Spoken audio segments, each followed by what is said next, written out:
ஆண்டவரும் இரட்சகருமாய் இருக்கிற இயேசுவின் நாமத்தினால் அன்பின் வாழ்த்துதல். பிரியமான தேவ பிள்ளைகளை, இந்த நாளிலும் கர்த்தருடைய வார்த்தையை தியானிக்கும்படியாக ஆண்டவர் நமக்கு இரக்கம் பாராட்டி இருக்கிறார். தொடர்ந்து தேவ வசனங்களை நாம் தியானிப்போம். என்னோடு கூட வேதத்தை சற்று திருப்பிக் கொள்ளுவீர்களேனால் உங்கள் வாழ்க்கையில் அது பிரயோஜனமாக இருக்கும். அதை சிந்திக்கவும் வாசிக்கவும் தியானிக்கவும் அது நாவுக்கு மதுரமாய் இருக்கிறது என்று சொன்ன வார்த்தையின்படியாக என் ஆண்டவராகிய கர்த்தருடைய வேத வசனத்தை என்னோடு கூட சேர்ந்து சற்று வாசித்து தியானிப்பீர்களேனால் சற்று நலமாயிருக்கும். இன்றைய நம்முடைய தியானத்துக்காக சங்கீதம் 1வது சங்கீதத்தினுடைய வேத வசனங்களை நாம் சற்று தியானிக்கப் போகிறோம். கர்த்தருடைய வேதம் என்ன சொல்லுகிறது? துன்மார்க்கனுடைய ஆலோசனையில் நடவாமலும் பாவிகளுடைய வழியில் நில்லாமலும் பரியாசக்காரன் உட்காரும் இடத்தில் உட்காராமலும் கர்த்தருடைய வேதத்தில் பிரியமாயிருந்து இரவும் பகலும் அவருடைய வேதத்தில் தியானமாய் இருக்கிற மனுஷன் பாக்கியவான். அவன் நேர்கால்களின் ஓரமாய் நடப்பட்டு தன் காலத்தில் தன் கனியை தருகிற இலை உதிராத மரத்தைப் போல் இருப்பான். அவன் செய்வதெல்லாம் வாய்க்கும். துன்மார்க்கரோ அப்படி இராமல் காற்று பறக்கடிக்கும் பதரை போல் இருக்கிறார்கள். ஆகையால் துன்மார்க்கர் நியாய தீர்ப்பிலும் பாவிகள் நீதிமான்களின் சபையிலும் நிலை நிற்பதில்லை. கர்த்தர் நீதிமான்களின் வழியை அறிந்திருக்கிறார், துன்மார்க்கரின் வழியோ அழியும் என்று சங்கீதத்தில் 6 வேத வசனங்களை உடைய இந்த சங்கீதத்தை சங்கீதக்காரன் முதலாவது எழுதியிருக்கிறதை நாம் வாசிக்க கேட்டோம். கவனிங்கள். முதலாவது சங்கீதத்தை எழுத ஆரம்பிக்கும் பொழுதே அவர் எழுதுகிற வார்த்தையை சற்று சிந்தித்து பார்ப்பீர்களேனால், துன்மார்க்கனுடைய ஆலோசனையில் நடவாமலும். பிரியமான தேவ பிள்ளைகளை, துன்மார்க்கனுடைய ஆலோசனை என்பது மிகவும் கேடுள்ளதாக இருக்கும். துன்மார்க்கனுடைய ஆலோசனை மிகுந்த வேதனை உடையதாக இருக்கும். அதற்கு முன்பாக சற்று நாம் இந்த வேதத்தின் இந்த சங்கீத பகுதியினுடைய காரியங்களை நாம் சற்று வாசித்து தியானிப்போமையினால், இந்த சங்கீதம் 2 மனிதர்களை குறித்து, ஒன்று துன்மார்க்கனை குறித்தும் இன்னொன்று நீதிமானை குறித்தும் 2 பேருடைய வாழ்க்கையின் ஆசீர்வாதங்களையும் 2 பேருடைய வாழ்க்கையின் முடிவையும் 2 பேருடைய வாழ்க்கையின் நிரந்தரத்தையும் இங்கே வெளிப்படுத்துகிற ஒரு சங்கீதமாய் காணப்பட்டு கொண்டிருக்கிறது. கவனிங்கள். 1, 2, 3 வேத வசனங்களை வாசிக்கும் போது இந்த வேத வசனங்கள் நீதிமானுடைய வழியும் அவனுடைய வாழ்க்கையின் நிலைமைகளையும் வாழ்க்கையின் சீர்நிலைகளையும் வாழ்க்கையின் ஆசீர்வாதங்களையும் எடுத்துரைக்கிறது. 4, 5 வேத வசனங்களை வாசிப்பீர்களேனால் துன்மார்க்கனுடைய வழியையும் துன்மார்க்கனுடைய நிலையையும் துன்மார்க்கனுடைய ஜீவிதத்தையும் துன்மார்க்கனுக்கு அவன் பங்கடைய போகிற பங்கையும் குறித்து எழுதப்பட்டு இருக்கிறது. 6வது வசனத்திலே வாசிக்கும் போது 2 பேருடைய முடிவையும் எழுதப்பட்டு இருக்கிறது. பிரியமான தேவ பிள்ளைகளை, நீதிமானுக்கும் ஒரு முடிவு இருக்கிறது, துன்மார்க்கனுக்கும் ஒரு முடிவு இருக்கிறது. ஆகையினால 2 பேருடைய முடிவையும் வெளிப்படுத்த வேண்டியது அவசியமாக இருக்கிறபடியினால வேதம் திட்டமும் தெளிவுமாய் வெளிப்படுத்துகிறது. வேதத்தை நீங்கள் வாசித்து பார்ப்பீர்களேனால் வேதம் குறைவற்றதாய் இருக்கிறது. நீதிமானுக்கு என்ன கிடைக்கும்? நீதிமானுடைய ஆசீர்வாதம் என்ன? நீதிமானுடைய சிரசின் மேலே என்ன இருக்கும்? நீதிமான் இம்மையிலே அவன் எவ்வளவு உபத்திரவங்களை சந்தித்தாலும் மறுமையிலே அவன் படப்போகிற சந்தோஷம் என்ன என்பதை குறித்தெல்லாம் தெளிவுபடுத்துகிறது. அதே வேளையில் துன்மார்க்கன் இந்த பூமியில எவ்வளவு செழித்திருந்தாலும், அவன் புல்லை போல செழித்திருந்தாலும் பூவை போல செழித்திருந்தாலும் வாழ்க்கையில சிறந்து மேன்மையை அனுபவித்துக் கொண்டிருந்தாலும் அவனுடைய வாழ்க்கை முடிவின் தருணத்தை எடுத்து பார்க்கும் பொழுது ஜீவிதத்தில் வேதனைகளும் உபத்திரவங்களும் உண்டாயிருக்கும். மாத்திரமல்ல, இம்மையிலே மாத்திரமல்ல மறுமையிலும் அவனுக்கு உபத்திரவங்கள் உண்டு. அவன் நிரந்தரமான ஒரு வேதனைக்குள்ளாய் அவன் கடந்து போக வேண்டும் என்று சொல்லி என் சத்திய வேதம் மிகவும் திட்டமும் தெளிவுமாய் வெளிப்படுத்துகிற ஒரு காரியத்தை நாம் வாசிக்க முடியும். அப்படியானால் அவர் இந்த நம்முடைய வேதாகமம் துன்மார்க்கனையும் விட்டு வைக்கவில்லை. அவனுடைய நல்லடக்கையை குறித்து, அவனுடைய துன்மார்க்க ஜீவிதத்தை குறித்து சொல்லப்பட்டிருக்கிறது.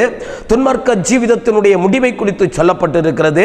அதற்கு பின்பாக அவன் நித்தியத்திலே அவன் என்ன சந்திக்க போகிறான் என்பதை குறித்து சொல்லப்பட்டிருக்கிறது. நீதிமானை குறித்து சொல்லப்பட்டிருக்கிறது. அவன் நன்றாயிருந்தாலும் சரி, அவன் உபத்திரவப்பட்டாலும் சரி, ஆமென், அவன் வேதனைப்பட்டாலும் சரி, அவனுடைய முடிவு எப்படியா இருக்கும்? கிறிஸ்துவோடு இணைந்திருக்கிறவனுடைய வாழ்க்கை என்ன? கிறிஸ்துவோடு வாழ்கிறவனுடைய வாழ்க்கையின் முடிவு என்ன? அவனுடைய நித்திய நம்பிக்கை என்ன? அவனுடைய நித்திய நம்பிக்கையின் மாறுதரம் என்ன என்பதை குறித்து மிகவும் திட்டமும் தெளிவுமாய் வேத வசனத்தின் அடிப்படையில் நாம் ஆராய்ந்து அறிந்து கொள்ள முடியும். ஆகையால் என்னை கேட்கிற பிரியமான தேவ பிள்ளைகளே, இந்த நாளில் துன்மார்க்கனுடைய காரியங்களையும் துன்மார்க்கனுடைய வாழ்க்கையில் வருகிற உபத்திரவங்களையும், துன்மார்க்கமாய் நடந்து தன்னுடைய ஜீவிதத்தை அழித்தப்பட்ட மனுஷர்களை குறித்து வேதத்திலிருந்து சிலரை நான் உங்களுக்கு சுட்டிக்காட்ட விரும்புகிறேன். நாம் அப்படிப்பட்டவர்களாக இருக்கக்கூடாது என்பதற்காக இந்த காரியங்களை வேதாகமத்திலிருந்து நான் உங்களுக்கு சுட்டிக்காட்ட விரும்புகிறேன். கவனிங்கள், இந்த துன்மார்க்கனுடைய ஆலோசனையில் நடக்கக்கூடாது என்று கர்த்தருடைய வேதம் சொல்லுகிறது. துன்மார்க்கன், எந்த ஒரு துன்மார்க்கனும் தான் நல்ல வழியை அடுத்தவனுக்கு போதிப்பது இல்லை. தன்னுடைய துன்மார்க்கத்தையே, தன்னுடைய துன்மார்க்க குணத்தையே, தன்னுடைய துன்மார்க்க ஜீவிதத்தையே அடுத்தவர்களுக்கு படிப்பிக்கிறவர்களாயிருக்கிறார்கள். வேதத்திலே நாம் நன்றாய் தெளிவாய் வாசிக்கிறோம். துன்மார்க்கனுடைய ஆலோசனையில் நடந்த அநேகர் அவங்கள் தானும் துன்மார்க்கத்திலே நடந்து தன் துன்மார்க்க ஜீவிதத்திலே அழிந்து போனதை நாம் அறிய முடியும்.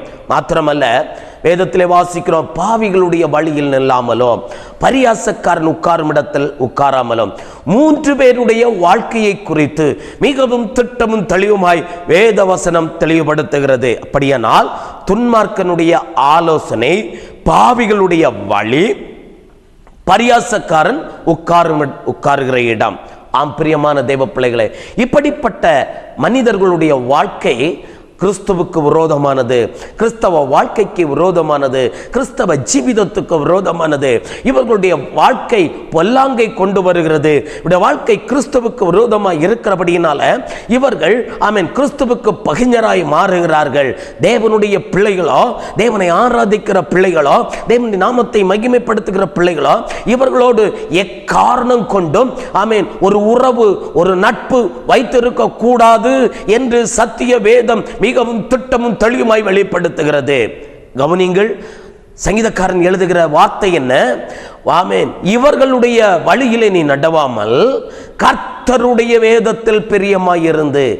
பிரியமானவர்களே, வெளிப்படுத்தின விசேஷம் 1வது அதிகாரம் 3வது வசனத்தை வாசிக்கும் போது இந்த பரிசுத்த சத்திய வேதாகமத்தை, இந்த வேத வார்த்தைகளை, இந்த வேத வசனங்களை, இந்த தீர்க்க தரிசன வசனங்களை வாசிக்கிறவனும் கேட்கிறவனும் இதில் எழுதியிருக்கிறவர்களை கைக்கொள்ளுகிறவர்களும் பாக்கியவான்கள் என்று எழுதப்பட்டிருக்கிறது. அப்படியானால் நாம் இந்த வேத வசனத்தை, தேவனுடைய பிள்ளைகள் தேவ வசனத்தை கைக்கொள்ளும் பொழுது, தேவனுடைய பிள்ளைகள் தேவ வசனத்தை ஆராய்ந்து பார்க்கும் பொழுது, தேவ பிள்ளைகள் தேவனுடைய வார்த்தையை கைக்கொள்ள தன்னுடைய வாழ்க்கையை ஒப்பு கொடுக்கும் பொழுது கர்த்தர் அந்த பிள்ளைகளோடு கூட பேசுகிறவராய் இருக்கிறார். வார்த்தையினாலே அவர் பேசுகிற தேவன், வசனத்தினாலே அவர் பேசுகிற தேவன். வார்த்தையினால் பேசுகிற ஆண்டவர் கிருபையினாலும் இரக்கத்தினாலும் முடிசூட்டி தம்முடைய ஜனங்களுக்காக ஆசீர்வாதங்களை உன்னதத்திலிருந்து அனுப்பி கொடுக்க அவர் வல்லமை உடையவராய் இருக்கிறார். ஆகையால் என்னை கேட்கிற பிரியமான தேவ பிள்ளையே, என்னை கேட்கிற அருமையான விசுவாச குடும்பங்களே, இந்த வேளையில வேத வசனத்தின் அடிப்படையிலே நான் உங்களுக்கு சொல்ல நான் விரும்புகிறேன்.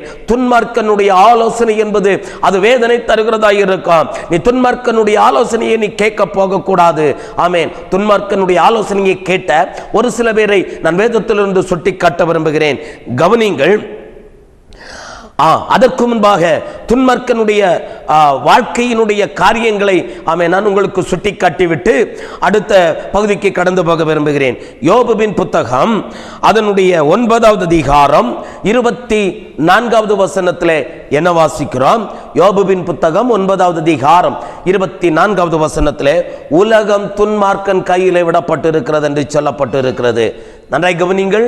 உலகம் துன்மார்க்கன் பிசாசுனுடைய கையில, உபத்திரவிக்கிறவனுடைய கையில, சத்துருவினுடைய கையில, ஆமென், அந்தி கிறிஸ்துவனுடைய கையில கொடுக்கப்பட்டு இருக்கிறது.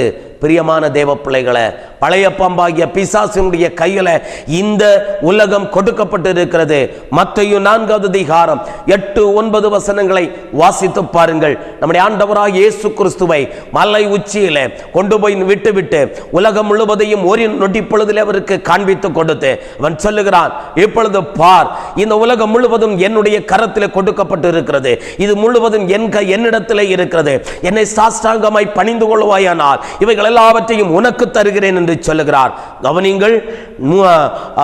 ஆதியாகமம் 2வது அதிகாரம் 3வது அதிகாரத்தை நீங்கள் வாசிப்பீர்களேயானால் அங்கே பூமியை ஆண்டவராகிய கர்த்தர் யாரிடத்திலே ஒப்பு கொடுத்தார்? மனிதரிடத்திலே ஒப்பு கொடுத்தார். ஆதாமும் ஏவாளிடத்திலே ஒப்பு கொடுத்தார்.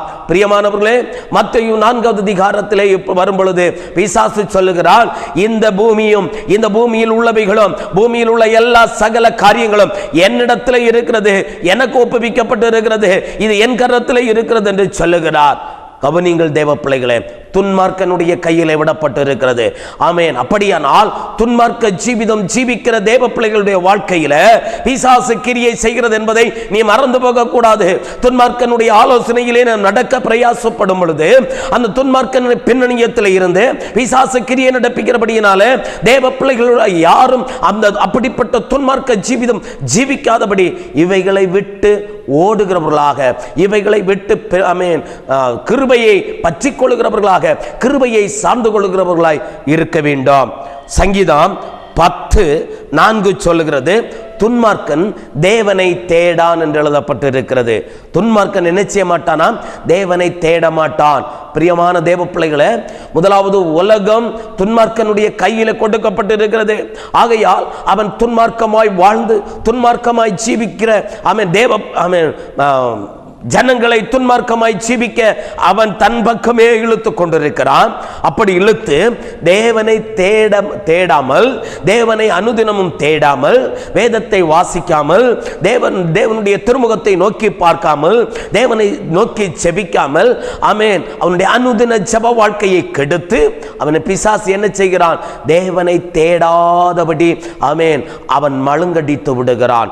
நீயோ தேவனுடைய பிள்ளையே, வேதம் சொல்லுகிறது 119வது சங்கீதம் 155வது வசனத்தை வாசிப்பீர்களேயானால், ரட்சிப்பு துன்மார்க்கனுக்கு தூரமாயிருக்கிறது என்று எழுதப்பட்டு இருக்கிறது.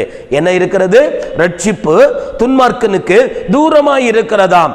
ஆம், நீ ரட்சிக்கப்பட்டிருக்கிறாயோ தேவ பிள்ளையே, ஆமென், நீ ரட்சிக்கப்பட்ட பின்பாம் துன்மார்க்க ஜீவிதம் ஜீவிக்க தேவ ஜனங்களோடு கூட நீ வாழுவாயானால் உன் ரட்சிப்பு கேள்விக்குறியாகும் என்பதை ஆமென் சிந்தித்துக் கொள்ள வேண்டாம். 112வது சங்கீதத்திலே நாம் வாசிக்கிறோம். 116வது சங்கீதத்தில் 12-13 வசனத்திலே வாசிக்கிறோம், இதோ ஆமென், கர்த்தர் எனக்கு செய்த உபகாரங்களுக்காக நான் என்னத்தை செலுத்துவேன்? ரட்சிப்பின் பாத்திரத்தை எடுத்துக்கொண்டு ஆமென் கர்த்தருடைய நாமத்தை தொழுது கொள்வேன் என்று சொல்லுகிறார். ஆம், தேவனுடைய நாமத்தை தொழுது கொள்கிறவர்களாய் நாம் காணப்பட வேண்டாம். தேவனுடைய கிருபையை பற்றி கொள்கிறவர்களாய் இருக்க வேண்டாம். ஆமென், தேவனுடைய இரக்கத்தை நாம் பற்றி கொள்கிறவர்களாய் இருக்க வேண்டாம். தேவனுடைய ஆமென் தேவன் நமக்கு கொடுத்த அந்த ரட்சிப்பை நாம் அனுதினமும் பூரணப்படுத்தி கொண்டு அந்த ரட்சிப்பை நாம் முழுவதும் சுதந்திரித்துக் கொண்டு அந்த ரட்சிப்பினாலே நாம் அலங்கரிக்கப்பட்டவர்களாய் நாம் தேவ சமூக நிற்கிறவர்களாய் இருக்க வேண்டும். எந்த ஒரு காரணத்தை முன்னிட்டோம் துன்மார்க்க ஜீவிதம் ஜீவிக்கிற ஜனங்களோடு கூட நாம் ஒன்று சேரக்கூடாது. ஆமென். வேதம் சொல்கிறது, நீதிமொழிகள் 3வது அதிகாரம் 33வது வசனத்தை வாசித்து பாருங்கள். துன்மார்க்கனுடைய வீட்டிலே கர்த்தருடைய சாபம் இருக்கிறது. துன்மார்க்கனுடைய வீட்டிலே கர்த்தருடைய சாபம் இருக்கிறது. இன்றைக்கு அநேக தேவனுடைய பிள்ளைகள் துன்மார்க்கனோடு கூட ஐக்கியம் வைத்திருக்கிறார்கள். ஆமென், தேவனுடைய பிள்ளைகளுக்கு விரோதமாய் எழும்புகிற தேவ பிள்ளைகளோடு ஐக்கியம் வைத்திருக்கிறார்கள். அவருடைய வாழ்க்கை கேள்விக்குறியாய் இருக்கிறது. அப்படிப்பட்டவருடைய கூட ஆமென் ஐக்கியம் வைத்திருக்கிறார்கள். வேதம் சொல்கிறது அவனுடைய வீட்டிலே சாபம் இருக்கிறது. ஆதியாகமம் 4வது அதிகாரம் 11வது வசனத்தை வாசித்து பாருங்கள். ஆமென், காயின் தேவனால் சபிக்கப்பட்டான் என்று எழுதப்பட்டு இருக்கிறது. பிரியமான தேவ பிள்ளைகளே, காரணம் என்ன? காயின் சபிக்கப்பட காரணம் என்ன? காயினுடைய செய்கை தேவனுக்கு பிரியம் பிரியமில்லாத இருந்தபடியினாலே, தேவனுக்கு பிரியமில்லாததை அவன் செய்தபடியினாலே, தேவனுக்கு பிரியமில்லாததை செய்தது மாத்திரமல்ல, ஆமென், முதலாக அவன் தன் சகோதரனுக்கு விரோதமாய் எழும்பி அவன் என்ன செய்தான்? தன்னுடைய சகோதரனை கொலை செய்தான். அந்த வேத பகுதியை நாம் சற்று வாசிப்போமேனால், அவனுடைய இருதயத்தில் இருந்த கொலைவெறி அவனை ஆமென் கொலை செய்கிற அளவுக்கு அவனை மாற்றிவிட்டது. எனக்கு அருமையான தேவ பிள்ளையே, அருமையான விசுவாச குடும்பங்களே, துன்மார்க்கனுடைய வீட்டிலே சாபம் இருக்கிறது. அதனால ஆண்டவர் அவனை சபித்தார், காயினை சபித்தார் என்று வேதத்திலே வாசிக்கிறோம். ஆமென். அவனுடைய சாபம் அவனுடைய தலைமுறையை பின்பற்றி வந்து கொண்டிருக்கிறது. நீ துன்மார்க்கனோடு ஐக்கியம் கொள்கிறவர்களாய் இருப்பீர்களே ஆனால், ஆமென், உங்கள் வாழ்க்கையிலேயும் சாபம் வரும். துன்மார்க்கனுக்கு வந்திருக்கிற சாபம் உன்னுடைய ஜீவிதத்தையும் பிடித்துக் கொள்ளும். அந்த காரியம் உனக்கு வராமல் இருக்க வேண்டுமானால் துன்மார்க்க ஜீவிதத்தை விட்டு விலகு, துன்மார்க்க ஜீவிதத்தை விட்டு விலகு, துன்மார்க்கத்தை விட்டு விலகி தேவனுடைய வேத வசனத்தில் நீ பிரியமாய் இருக்கும் பொழுது கர்த்தருடைய வாழ்க்கையை ஆசீர்வதிப்பார். வேதம் என்ன சொல்லுகிறது? நீதிமொழிகள் 29வது அதிகாரம் 16வது வசனம் சொல்லுகிறது, துன்மார்க்கன் பெருகினால் பாவம் பெருகும் என்று எழுதப்பட்டு இருக்கிறது. நன்றாய் கவனிங்கள். தேசத்திலே உலகத்திலே துன்மார்க்கன் பெருகி கொண்டே இருக்கிறான். ஆகையினாலே பாவம் பெருகி கொண்டே இருக்கிறது. பாவம் எதனாலே பெருகிறது? துன்மார்க்கன் பெருகுகிறதுனாலே பெருகுகிறது. துன்மார்க்கனுடைய சிந்தனை, துன்மார்க்கனுடைய ஜீவிதங்கள், துன்மார்க்கனுடைய எண்ணங்கள், அவனுடைய இருதயத்தின் நினைவுகள் நாளும் அவனுக்கு பொல்லாததா இருக்கிறபடியினாலே அவன் பெருகி கொண்டே இருக்கிறான்.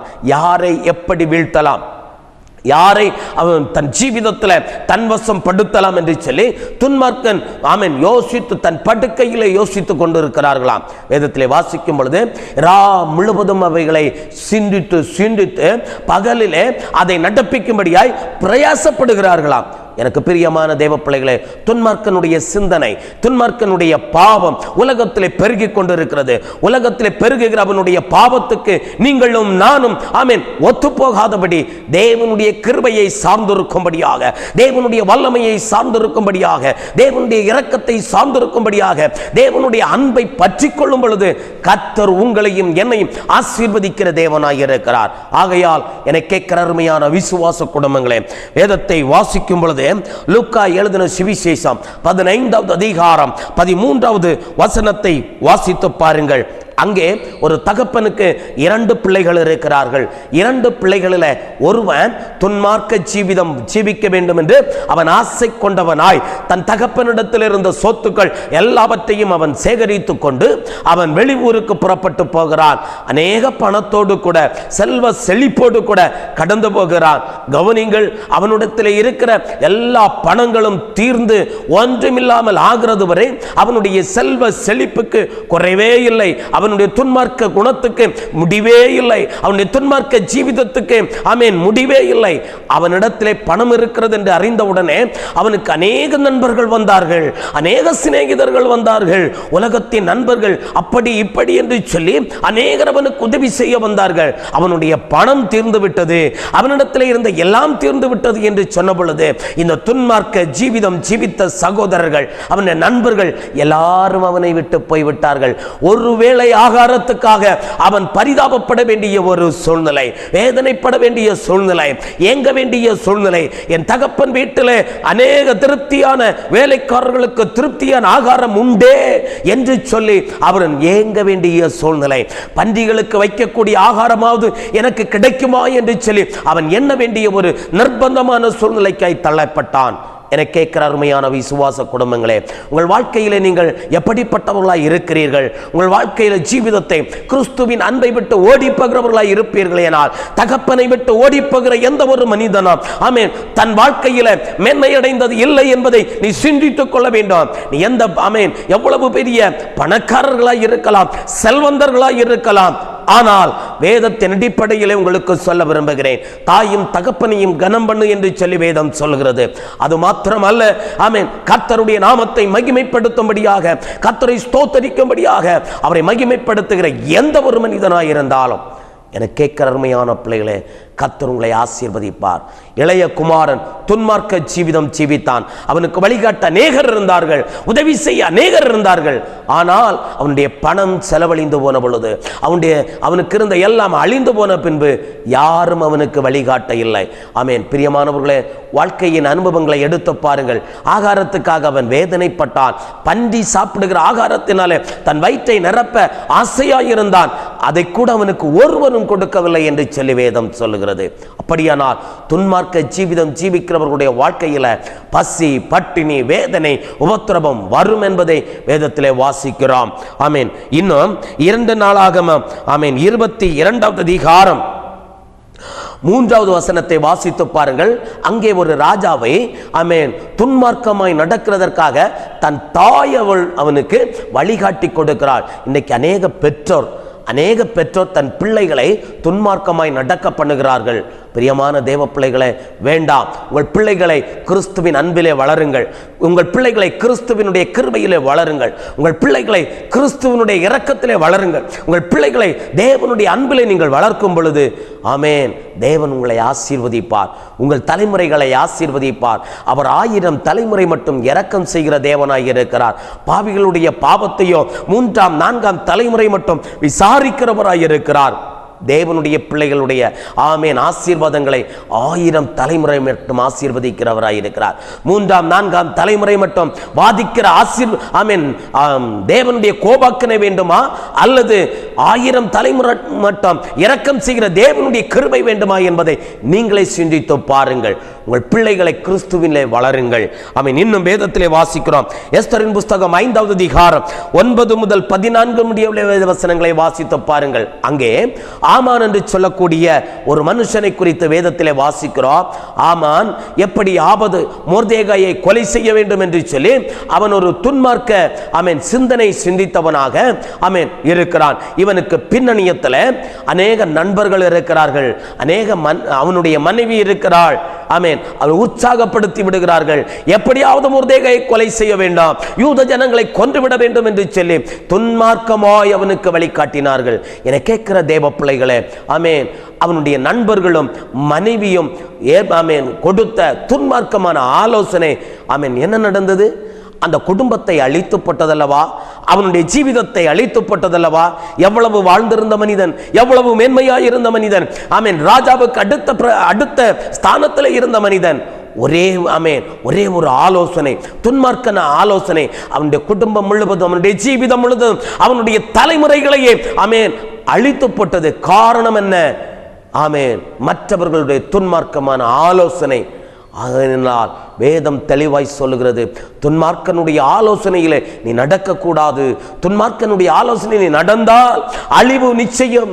துன்மார்க்கனுடைய ஆலோசனையில் நீ ஜீவித்தால் அழிவு நிச்சயம் என்று சொல்லப்பட்டு இருக்கிறது. ஆமென். 1 ராஜாக்கள் 12வது அதிகாரம் 13வது வசனத்தை வாசிக்கும் பொழுது ரெகோபயாம் என்று சொல்லக்கூடிய ராஜா முதியோரின் ஆலோசனைகளை தள்ளி தன் கூட வளர்ந்த தன்னுடைய நண்பர்களுடைய ஆலோசனையை அவன் ஏற்றுக்கொண்டபடியினாலே அவனுடைய ராஜ்யபாரம் நிலை நிற்க முடியவில்லை என்று வேதத்திலே வாசிக்கிறோம். என கேட்கிற தேவ பிள்ளையே, துன்மார்க்கனுடைய ஆலோசனை நீங்கள் நடக்காதீர்கள். துன்மார்க்கனுடைய ஆலோசனை நடந்தால் சங்கீதம் 1 வாசிக்கிறோம், அவன் காற்று பதறடிக்கிற பதரை போல இருப்பான், காற்று பறக்கடிக்கிற பதரை போல இருப்பான் என்று சொல்லப்பட்டு இருக்கிறது. உங்கள் வாழ்க்கையில் இருக்கிற ஆசீர்வாதங்கள் பறந்து போகும். ஆகையினால் துன்மார்க்க ஜீவிதம் வேண்டாம். தேவனுக்கு பிரியமுள்ள ஒரு வாழ்க்கை, தேவனுக்கு பிரயோஜனமுள்ள ஒரு வாழ்க்கை, கர்த்தரை நேசிக்கிற ஒரு வாழ்க்கை, கர்த்தரை அண்டிக் கொள்ளுகிற ஒரு வாழ்க்கை, கர்த்தரோடு நெருங்கி இருக்கிற ஒரு வாழ்க்கை வாழுங்கள். நீதிமான்களுடைய வழி ஆசீர்வதிக்கப்பட்டோம். கர்த்தருக்கு பயந்து அவர் வழிகளில் நடக்கிற மனுஷன் பாக்கியவான். அவன் நீர்க்கால்களின் ஓரமாய் நடப்பட்டு தன் காலத்தில் தன் கனியை தருகிற இலை உதிராத மரத்தை போல இருப்பான். அவன் செய்வதெல்லாம் வாய்க்கும் என்று சொன்ன வார்த்தையின்படி நீங்கள் கர்த்தருக்கு பிரயோஜனம் உள்ளவர்களாய் இருப்பீர்களே, ஆனால் நிச்சயமாய் தேவ பிள்ளைகளே, கர்த்தர் உங்களை ஆசீர்வதிப்பார், மேன்மைப்படுத்துவார். அவருடைய கிருபையும் அவருடைய சமாதானமும் அவருடைய நன்மைகளும் அவருடைய இரக்கமும் தயவும் உங்களிலும் உங்கள் பிள்ளைகளிலும் 1000 தலைமுறை மட்டும் கூட இருக்கும். நாம் ஜெபிப்போமா? எங்களை நேசிக்கிற நல்ல பிதாவே, துன்மார்க்கனுடைய ஆலோசனையில் நடவாமல் கர்த்தருடைய ஆலோசனையை கேட்டு நடக்கிற தேவ தேவனுடைய பிள்ளைகளுக்காக துதிக்கிறேன். தேவனுடைய பிள்ளைகள் கர்த்தருடைய வேதத்திலே பிரியமாயிருந்து அதன்படி ஜீவிக்கவும், ஆமென், சோர்ந்து போகாமல் நன்மை செய்யவும் தேவனாகிய கர்த்தர் தாமே இந்த பிள்ளைகளுக்கு இரக்கம் செய்ய வேண்டும் என்று அப்பாவுடைய கரத்திலே ஒப்பு கொடுத்து செபிக்கிறேன். ஆசீர்வதிங்க, கிருபைக்குள் மறைத்துக் கொள்ளுங்க. என் இயேசுவின் நாமத்தில் செபிக்கிறேன் ஜீவனுள்ள நல்ல பிதாவே. ஆமென், ஆமென். பிரியமானவர்களே, துன்மார்க்கனுடைய ஆலோசனை வேண்டாம். தேவனுடைய கிருபையிலே வளருங்கள். கர்த்தர் உங்களை ஆசீர்வதிப்பாராக. ஆமென்.